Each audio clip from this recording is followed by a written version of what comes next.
Well, after remarkable success of the Schrodinger's war, today we are going to talk to you about the Schrodinger's cylinder. And why do I say that?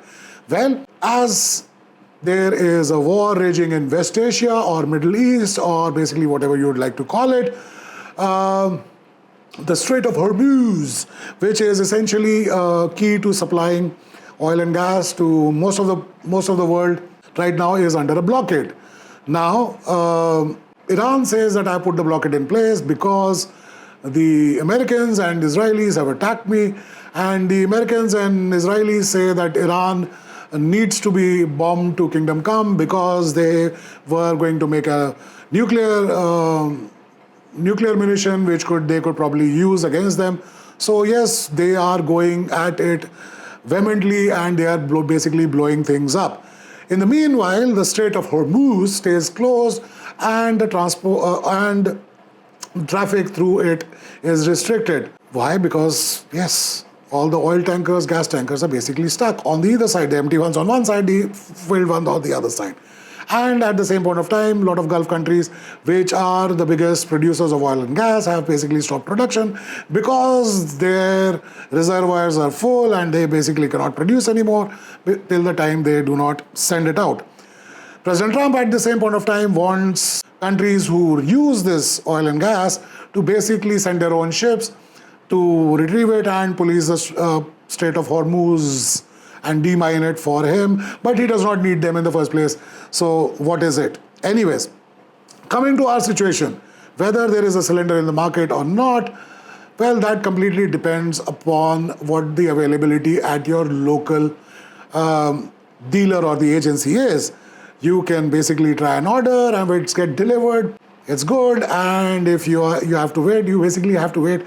You basically cannot do much because we don't have gas because there is a war on, right? But is the situation as bad in our country as it is in certain other countries?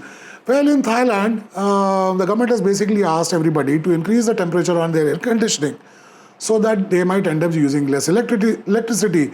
None of those things have been said in our case, so at least we can use our air conditioning to really cool ourselves while we brood over the fact where our next LPG cylinder is going to come from.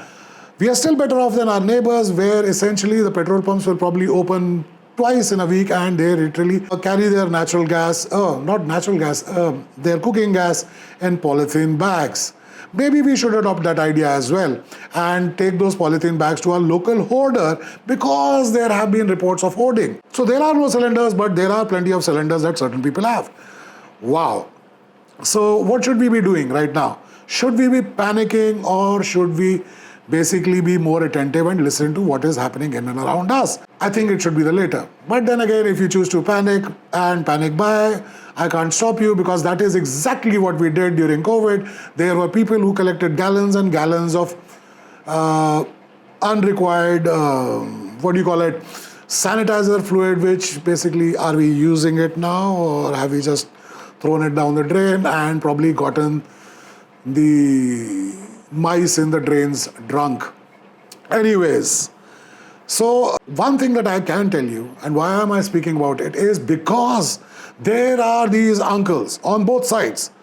The ones that are saying that there are cylinders and the ones that are saying that we should panic and go all bonkers, sending WhatsApp reels and messages all the time. And my request to them would be send this video forward as well. And if I look at the temperature of my phone, I could probably not even use LPG or induction, use my mobile phone as an induction because of all the energy that comes through these WhatsApp messages. What do you think the answer is? Do we have the cylinder or the cylinder exists in a different universe? Or should we even think about it? Should we panic? What would be your answer? Please mention that in the comment section. I am sure the answer in the end is going to be clearly ambiguous. Thanks for watching.